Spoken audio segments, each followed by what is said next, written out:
Well, welcome to the Well Ministries show today. And today we have Patrick McKenna, who is a co-founder and leader with the Anti-Human Trafficking Group in Virginia Beach, which is nearby us, nearby the studio here. And we also are joined with Linda Saunders, who's a vice president of our organization. So, Patrick, welcome. Well, thanks for having me, Joe. Yeah, Appreciate it. and always enjoy talking with you, and we're grateful to have you come in and share this opportunity to get the word out about human trafficking. And I know you want to talk about things that people need to look for to try to recognize some others that may be in that trafficking situation, and then also what can they do about it, and and how do people get out of it, and there's an awful lot to talk about there. So, there is. Yeah. So tell us where you'd like to start. Sure. So as you noted, I'm help with leading two organizations. One's called the Virginia Coalition Against Human Trafficking. That's a policy and lobbying organization because there are many, many legal barriers to survivors when they're attempting to leave the life, as it's sometimes referred to. And there are also hindrances even to prosecution that we need to address. So the organization is set up to both help remove legal barriers and then help create tools that will help law enforcement more effectively be able to investigate and bring to prosecution those who are profiting from exploiting others. So it sounds like the person that's being trafficked, they get into this situation, which is not good. I mean, they're in a very poor situation, very bad, being trafficked like that. And then when they get out of it, things don't dramatically improve. No, so because they face different problems in the situation. Often the challenge is that, unfortunately, many, many survivors have been criminalized. Probably over a good 80+% have somehow had interfaced with the criminal justice system. Oftentimes, depending upon the level of training with the local law enforcement or prosecutors' offices or defense attorney bar or whatever, there may not just be the knowledge or understanding. And quite often, because of how survivors are quite often trafficked, they don't even recognize their own exploitation. So, and there's a lot of misconceptions about what trafficking looks like, or the kind of some movies that and some media that's out there that kind of help blur the image of what the lion's share of how trafficking happens. So, for example, kidnapping. It's movies like Taken or the Sound of Freedom movie, I think it was recently. Yeah. It's brought great awareness to the fact that it's happening, so that's good on that sense. But you may see also post about the white van in the Walmart parking lot, okay? Well, maybe there is a white van in the Walmart parking lot that's trying to bring somebody, but quite often kidnapping and such is actually within less than 10% of those who are actually being trafficked. Quite often it's actually somebody being lured through a relationship of someone that they trust or somebody within their world that they trust that ultimately ends up beginning a grooming process that ultimately leads to their being trafficked. So like the child in the foster care system who is really seeking to kind of get back to some sort of family situation but can't go back there. Maybe the abuse happened in the family situation. You've got somebody coming along and trolling, looking for that young person who is looking for love, looking for a stable place, looking for family, and that's what this trafficker will promise. Yeah. All those things. So also the traffickers, I've heard, even write manuals to help other traffickers learn how to do it. And, yeah, there's a little bit of that. You actually, within pimp circles, there's, of course, another name for somebody operating in more of an individual capacity, exploiting others. But organized crime is huge in this area as well. But yeah, but this is not new. If you look back at slavery and look at the many traffickers today are just employing the same tactics were employed when people were enslaving people in this country. Right. So it's not new. But unfortunately, we need to get re-educated that it is happening and how it's happening. 30 to 40% of trafficking victims are trafficked by their families, and that's not something that people know. So so we need a broader sense of what what it's about, and then And then, of course, the other side of the foot is, again, it's people being, of course, so it could be the promise of a job, a promise of a love relationship.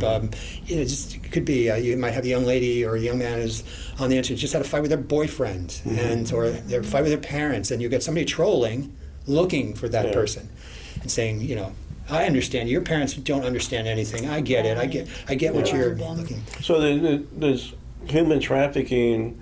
I always thought about it as somebody being snatched and taken away, and put into a situation in a gang or whatever, where they couldn't get out of it. But from what you said, it kind of sounds like it's somebody that their parents or a single parent or whatever is trafficking their child, and so they haven't been taken away. It's just happening right there in the home. Right. Yeah. Yes. It could be right there in the home. It could be, or they've been removed from the home. Like foster care is a huge pipeline for young people being trafficked. And I don't want to minimize the fact that kidnapping does happen. Okay, but it's less than 10%. So if you're looking at the less than 10%, then you'll miss the 90% of people that are being trafficked right under our noses. The kid who's a really good student who's all of a sudden falling asleep in class. The extroverted student who suddenly is becoming extremely introverted, or that kid who was introverted suddenly starting to act out or dressing promiscuously. There are different ways which you may start to see it happening in the school setting or such. I quote, sometimes I'm doing presentations, I'll quote a survivor who now is a forensic nurse, but was trafficked as a 10-year-old by the next door neighbor. Wow. And she makes a quote in her book about this. Nobody came looking for me because I never went missing. Yeah. And that quite so often. Still living at home and still going to school, but yet being trafficked by the neighbor. Now, eventually, it may get to the place where that person is actually removed out of that situation, and then is taken across state lines, and then they're not in the home anymore. But so often they're in the settings that we see them every day, and you wouldn't think and you wouldn't you would not think about it because we're not because we've got these ideas related to it only happens this way. So it's critical that people understand that most of the time it's happening with people in relationship. They're building it. A quick example, like when my prior organization. We had a retired law enforcement officer doing some training and such like that, but she and both her husband were law enforcement. Their daughter was an incredible drummer, and dad, law enforcement officer, was also a really good drummer.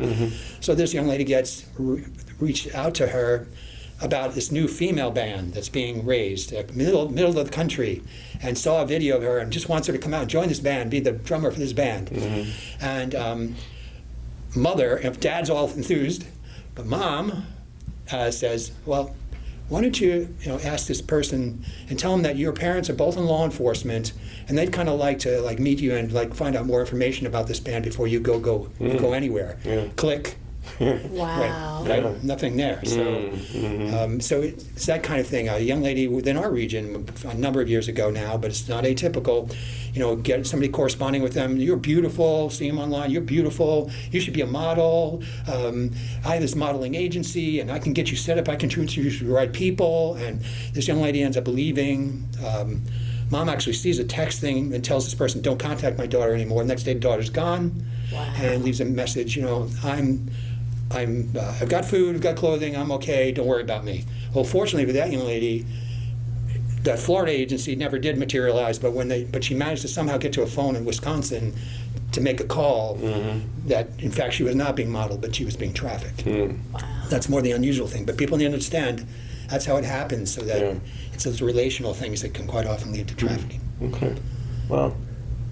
So another term that I've heard is human smuggling. Is that how does that relate to trafficking? Well, they're two different things. Human smuggling could lead to human trafficking.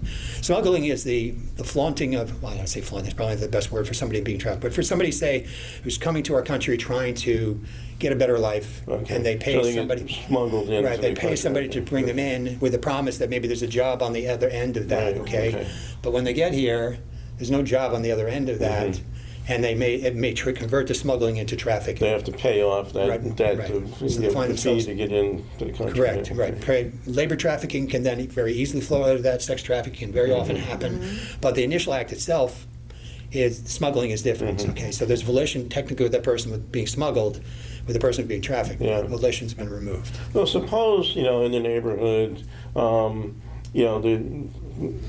there's kids playing and, outside, or, you see the teenagers walking by or whatever, how would somebody know or even suspect that maybe one of them is being trafficked, by the family member or neighbor or whatever, How would you, what are the signs to look for? That is a great question. Within the home, you might see an inordinate amount of coming and going from vehicles and such, coming up and, people, just men getting out of the car. It can be the same thing in a hotel setting or something like that. You have an inordinate amount of men, going to a particular homeroom, a particular room, just kind of like cycling in and out. Right.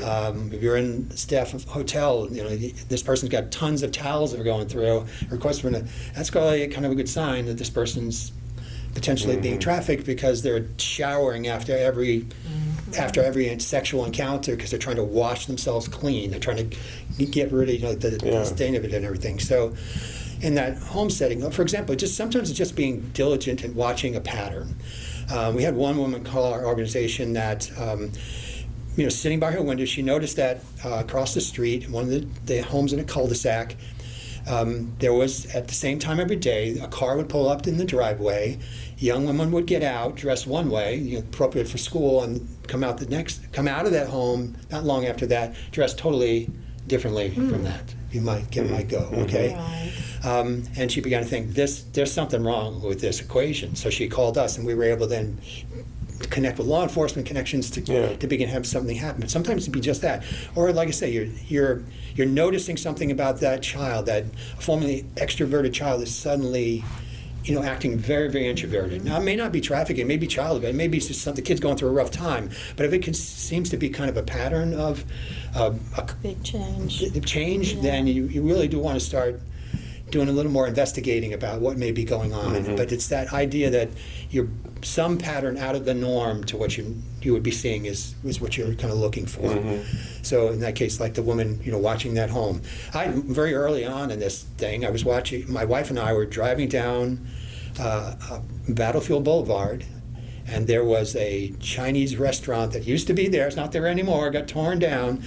But we noticed that at the end of the day, the restaurant had closed, and we saw all of the employees of the restaurants walking single file across the highway, and then heading across into like the area behind like Lowe's, and for those who are in the Virginia Beach area, there's it may mean something. Yeah. But anyway, we decided that I probably wouldn't recommend this now, but we were very new to the movement at the time, and we followed them. And I tried to make it look like we were looking for an address, and they walked into a cul-de-sac, and they walked into a home where there's two guys standing outside of that home. All the windows were kind of like blackened. You couldn't really see inside. They all filed in, and then those guys went in, and the door closed, and you never could tell that any lights came on at all. Now, that might not be anything. They just wanted to make sure everybody's safe and everything. Or could it be labor trafficking? Could there be, definitely some red flags can be raised and a call could be made. So there is a National Anti-Human Trafficking Hotline. There's actually several places you can call to try to leave a tip if you think you see something it's the thing. You see something, say something. So, Well, I want to make sure we get that information on the screen too for the viewers out there. Yes. Yeah. So it's and it can be specific to different situations. Now, say I'm an attorney of many years. Part of my journey was in the public defender's office. All right, so I represented women charged with prostitution. Unfortunately for them, I didn't know about human trafficking. That would come 10 years later. Oh, okay. But I remember one young lady, not inconsistent with the stories of others, she had a drug problem. So I'm thinking, okay, she's got a drug problem, so she's prostituting because she has a drug problem. And oh, by the way, we can try to start changing our dialogue too. More often than not, they're not prostitutes. That's a label that we give to kind of dehumanize them. These are people being prostituted because 90+% of them are not doing this because they want to. That is probably the big. We want to talk about how to begin recognizing this, first we have to deal with the myths. Mm-hmm. And one of the myths is that people are doing this because they want to or like it. Mm-hmm. And the reality is when they've been able to do surveys, whether around the world or here in our own nation, and be able to survey the population, it's like, no, if I had a way out, a safe way out, a safe space out, I would take it, because I'm not doing this willingly or because I want to, or because they're so brainwashed that they don't even understand that it's not their voluntary choice. Yeah. They've been brainwashed to believe that they're doing it voluntarily. They're like a domestic violence victim on steroids. If you've ever know anything about domestic violence, the perpetrator so breaks that person down that they don't believe they can breathe or do anything without They're that so person. dependent on the Yes. ones that are having to do that. And survivors are even more like that, because they not only typically have some sort of abuse in their backgrounds. They have substance abuse issues that they're dealing with because they've been force addicted, or because they're being controlled, or because they're self-medicating to deal with the trauma they're dealing with. Yeah. They have rape trauma because they're being raped 15 to 20 times a night because they're not doing it voluntarily. And then they have what I call criminal informant mentality from my public defense days. If I tell you what I know, what are you going to do with it? Right. Are you gonna? My pimp told me you'll arrest me, or that you just want to get to him. And can you protect me? Yeah. Can you protect my family? Right, yeah, be able Right. to protect them, and also that they won't be able to make it on their own if they leave. Right. What are you going to do for money? What are you going to do for a job? How are you going to buy your drugs? How you, Right. Those criminal records also play into that. So so that's part of it's removing barriers. So it's So how do you defend a person that's in that situation? They get charged with these offenses, and they're going into legal system, they're going into court, and they're being charged like this. Well, they did it. I mean, so how do you defend them and try to, either, get them to be declared not guilty or reduce, sentences or... Sure.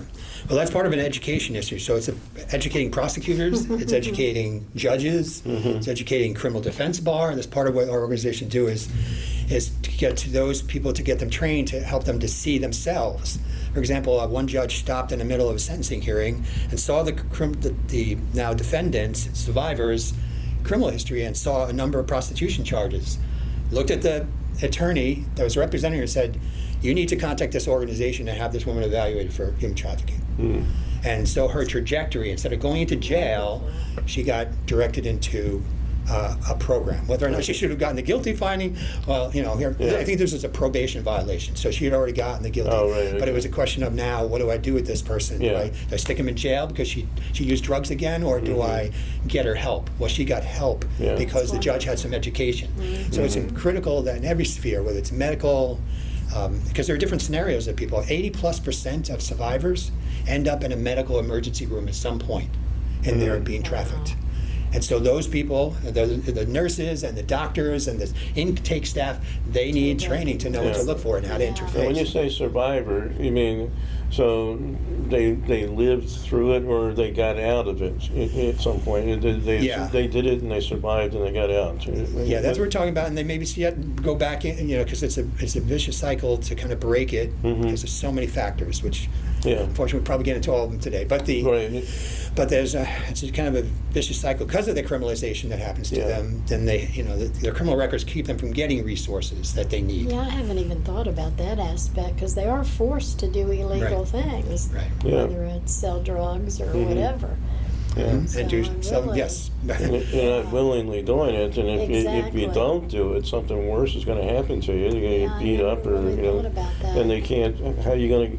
You can't leave because you won't survive on your own. You don't have any money. You don't have a job. You no place to live. So. Well, that's where it comes into us. It comes into the church, stepping up. Yeah.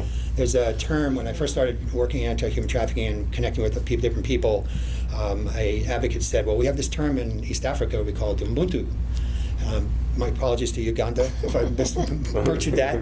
But the term essentially means that within the church, there are all the solutions to deal with any social justice issue if the church will only be the church. Right. If we will check our egos at the door, and we will work together to bring the doctors, the attorneys, the staff members, the educators, the business people, all these different people have all these different skill sets. When we come to the table and we work together, we can address any of it. We address poverty, we can address human trafficking. But the fact of the matter is, we're not doing that so often as the church, and we're failing to do our calling is to seek justice. I mean, the prophet Isaiah says, seek justice and pursue it for the widow, the orphan, the stranger, right? So that's part of it is doing our piece and getting the education. Whatever your sphere is, you may likely be seeing human trafficking. And if you're in education, you're in the medical field, you're in law enforcement or prosecutor, you're in defense bar like I was. Now I look back and go, oh, those 2,000 young people that I represented, then, they'd be on my docket and then they'd run. And then, 6 months later, they might pick them up and they'd be back on my docket. And they'd be like, okay, where were you when you were on the run? And they'd be like, well, I was couch hopping. I was going from friend's house to friend's house. Well, that may have been true. But if they came back with charges like petty larceny, grand larceny, fraud, credit card fraud, these different things, I would be like, bing, bing, bing, bing, bing, bing. Right now, the red flags would be going off. There's something else going on here. And it might likely be trafficking. That forced criminality you talked about is what it would be. So it's us changing the laws and policies so that women or men can come in and say, I didn't do this willingly. I was made to do it, to be able to have affirmative defense on the front end. Or if they've been convicted already, to give them criminal record relief so that they can take those charges off their record so they don't continue to keep them stuck in a cycle of exploitation because they're in a cycle of victim, they're in that place. And I use victim often because I try to move towards survivor. If they're alive today, they're surviving. So I call them survivors rather than in some sectors, to call somebody a victim, they've been taught not to buy into that terminology, which is great in one sense, but it can also keep them from getting the help they need. So I've heard that some talk about it needs stiffer penalties for these teenage criminals. That community crimes. If they had stiffer penalties, longer sentences, then they wouldn't be repeat offenders. No, and no. All right. Having spent so much time in the public defender's office, and I can tell you when I first came into public defender's, there was this whole scare about the super predator and these kids who had no morals and doing all sorts. That never happened. But we revamped in Virginia and many states, we revamped from going rehabilitation to criminalization, and it didn't solve the problem. It can make it worse. And here's the reason.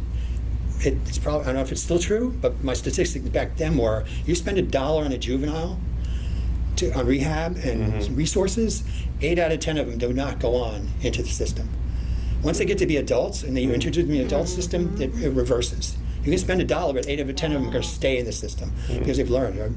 So I could tell all kinds of horror stories, but the the reality is we need to be focused on, why is this kid in this situation in the first place? Is he a narcissistic sociopath? And maybe we do need, or is this somebody who's got extreme trauma in their lives and they're acting out? I mean, I represented kids whose dads or moms are out to sea, and they, were acting out, and the next some other kid doesn't act out. Everybody's different in how they do it. So we talk about it often in the anti-human trafficking circles is trauma-informed responses. We're understanding that all of us have trauma to some way, shape, or form in our lives. But do we have the support systems in our lives to help us deal with that trauma? And oftentimes, these kids don't have that support, so they're looking for that support, and they find themselves being potentially vulnerable to being exploited and being trafficked. Well, so what's so going back to the teenage criminal, what would you say? Can you put any percentage on it? Like the gangs and the kids that are just the thugs that are out there, vandalizing and stealing things, and you see them, the neighborhood, door cams, or catches them going around checking the door handles so they can try to find a car is not locked, it's got a laptop in it or whatever, they can steal and sell. So are those, I don't know, is there any percentage that where they're not doing it because they really want to, or because they have to, to provide money back to some leader of the gang or something? Once in a gang, it's hard to get out of that. Gang. You're stuck whether you want to be or not. I mean, that's. And it's very important to understand that again, it's a situation where why is that child so open of what is going on in that kid's life that has made him open to this approach from a gang member. And what is going on in the community within which he lives, as far as gang membership and whether or not you can survive if you don't join that gang, or what's going on in terms of what threats or what has been offered to you. Because, like, again, we're talking about a system of broken homes where that child may be in a broken home, in a diverse situation, and this gang, and some may disagree with me, but I've been doing this a while, that gang is offering family. That gang is offering support. That gang is doing that, and so it leads you in. It's the same thing for the young woman who finds herself being prostituted, say coming out of the foster care. She was looking for love, and this guy's saying, "I will take care of you," and he wines and dines her. I mean, he like love bombs, if you know what I'm talking about. That the cult might use. It's just pouring out the love, buying her all kinds of expensive things, taking her to get her hair done, her nails done. I mean, just doing all this stuff to her. To break down barriers and then gradually just kind of flipping the switch, getting her to do sexual things with him or her, and then gradually, like, one day saying, okay, like, I've spent a lot of money on you, and it's you got to start like paying your earning here, or honey, we want to open up that restaurant or that model, so I just need you to just this one time, to give sexual services to this guy. Okay, he's going to pay a lot of money, and it'll be a down payment on our new studio, a down payment on this new thing or that thing. Okay, and then all of a sudden, just one time, well, I'd do it for you. But so it's this kind of manipulation, and then once he's done it, he's got her. So now he's got her broken down. There's a survivor. We get a chance to hear her. She's now actually the director of Human Trafficking Services at the Virginia Attorney General's Office. Tanya Gould, native of this area. Gotcha. So her trafficker, basically did that to her. And the story's just not atypical. But if you get a chance to see her story, so anyway, there's all kinds of resources. You can go to our website and find about the myths that are happening out there, about the need for resources.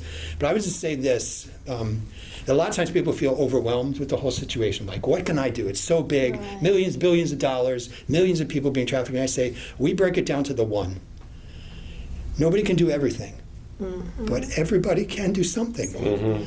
And what is your one thing?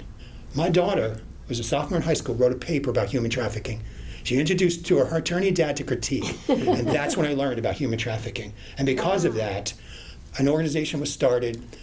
50, 60 plus bills have been enacted in Virginia. 300, at the time I stepped aside from my prior organization, there 300 survivors have been identified in the jail.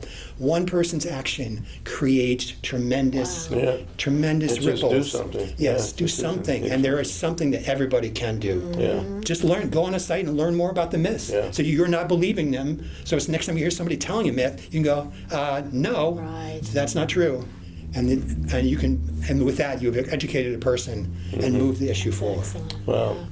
Yeah, that's great information, Patrick, and thank you so much. We're down to, I think, final seconds here for this episode, and so for the viewers out there, following the airing of the show with Patrick McKenna, we're going to have a young woman, Mikhail, who is a victim or a survivor, a victor. She called herself a victor over human trafficking. And so stay tuned for that show, folks. And thank you very much, Patrick. And thank you. You're welcome. Thanks for the opportunity to bring awareness to this. I really appreciate it.